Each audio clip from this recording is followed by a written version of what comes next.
Hello बच्चों, let us read the question and the question says that so that energy stored in a capacitor is given by E is equal to half CV square where C हमारा क्या है capacitance और V क्या है potential difference.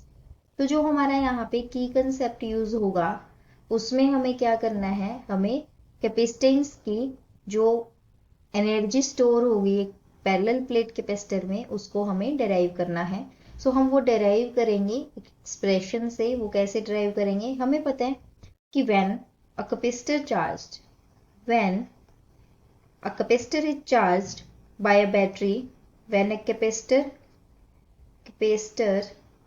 Is charged bye a battery तो वो क्या करेगा, काम तो वो करेगा अगर वो बैटरी से चार्ज होगा। सो वर्क डन होगा, work is done by charging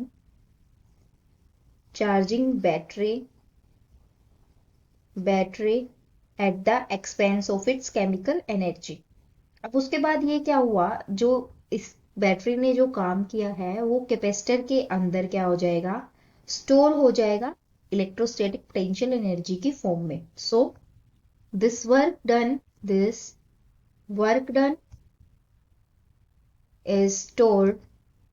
stored in the capacitor in the form of electrostatic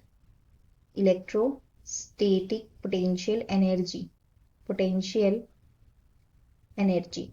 तो ये हमारा यहाँ पे क्या हो रहा है, की कंसेप्ट यूज हो रहा है कि अगर एक कैपेसिटर चार्ज किया जा रहा है बैटरी के थ्रू और बैटरी काम कर रही है तो जो वो काम किया जा रहा है वो कैपेसिटर के अंदर इलेक्ट्रोस्टैटिक पोटेंशियल एनर्जी की फॉर्म में क्या हो जाएगा, सेव हो जाएगा या फिर स्टोर हो जाएगा। अब हम कंसीडर करते हैं कि हमारे पास क्या है, एक पैरेलल प्लेट कैपेसिटर है जिसकी कैपेसिटेंस क्या है C। अब ये प्लेट क्या है, पॉजिटिव है और हमारे पास ये प्लेट क्या है, नेगेटिव। ये ए प्लेट है, ये बी प्लेट है।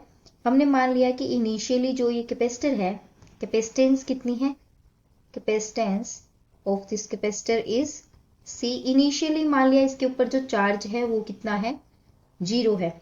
और उसके बाद थोड़े टाइम के बाद हमारे पास इसका जो चार्ज हो जाएगा वो क्यू हो जाएगा 0 से लेके। अब स्टार्टिंग में जो इसका पोटेंशियल डिफरेंस है वो क्या है, हमारे पास 0 है। और फिर जब चार्ज हो जाएगा इसका पोटेंशियल डिफरेंस हमारा किस पे पहुंच जाएगा, V पे। V क्या है हमारा पोटेंशियल डिफरेंस, यहाँ हम मानते हैं चार्ज को बड़े वाला capital Q। So capital Q। अब हमारे पास क्या होगा, अब हमारे पास क्या हो रहा है, वर्क डन है। सो अब हमारे पास क्या हो रहा है, वर्क डन हो रहा है। So now work done in giving an additional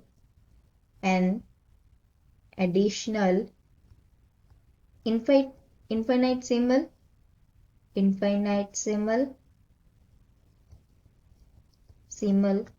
charge dq to capacitor। सो जो हमारा वर्क डन होगा वो किसकी इक्वल होगा, dw is equal to potential difference into dq। तो अब हमारे पास पता है कि हमें V जो है हमारा वो किसके इक्वल होता है, Q डिवाइडेड बाय C हमारी कैपेसिटेंस। सो dw किसके इक्वल बन जाएगा, Q dq divided by C।